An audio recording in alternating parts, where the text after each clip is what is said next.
Hello, church family. The title of our devotional today is Good Grief. It's holiday time, and grief can sneak up on us and steal our joy if we're not careful. Why does this happen? Honestly and brutally, in short, we want to feel bad. We deserve to feel bad. Not feeling bad somehow diminishes the love we have had for those who we've lost. And our pain proves that we still care about them. This is not healthy thinking, and it's not biblical thinking. Being a believer, a Christ follower, gives us the best tool we could have to battle grief. Revelation 21:4 tells us he will wipe away every tear from their eyes. There will be no more death or mourning or crying or pain, for the old order of things has passed away. Lamentations 3:32 says, though he brings grief, he will show us compassion. So great is his unfailing love.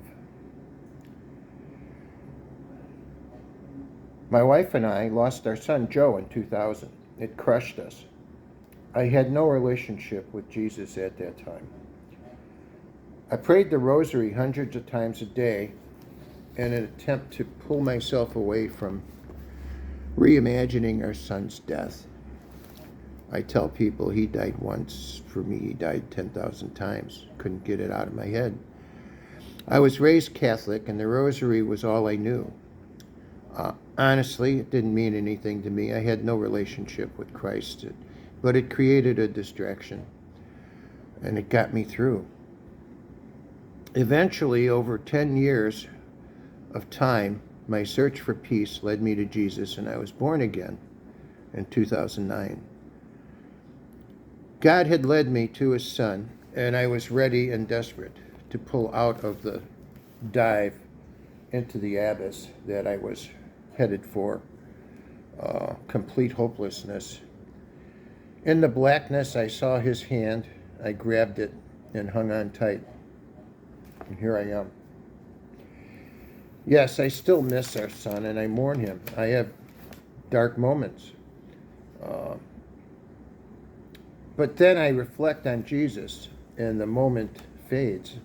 Luke 12:32 tells us, do not fear, little flock, for it is my Father's good pleasure to give you the kingdom.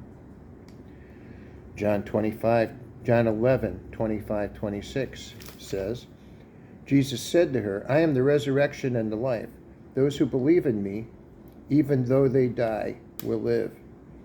And everyone who lives and believes in me will never die. So how do we attack grief? Well, we come to understand that Jesus defeated death by his resurrection. Psalm 147:3 tells us, he heals the brokenhearted and binds up their wounds. John 3:16, for God so loved the world that he gave his one and only Son, so that everyone who believes in him may not perish, but have eternal life. I cling to Jesus, and I never let go. I will see my son again. This is the hope Jesus gives us. But wait, there's more. We don't die. John 8:57 says, I tell you the truth. If anyone keeps my word, he will never see death. You see, when it's our time, we will leave these shells, our bodies, and we will step into eternity still living. That's his promise. And this must be our focus. This is our victory through Jesus Christ. 1 Corinthians 15:55-58 says, O death, where is your sting? O grave, where is your victory? The sting of death is sin, but thanks be to God who gives us victory through Jesus Christ. I hope this message finds you well. We will be conducting grief share meetings for the next 5 Tuesdays, starting, what day is today? Starting on the 16th. And if you want to come and talk about it, and I can elaborate more on my journey through grief, and I would love to hear yours, and I would love to pray with you. We will have others there besides me. Joe Hogue will be there. Pastor Jeff will be there.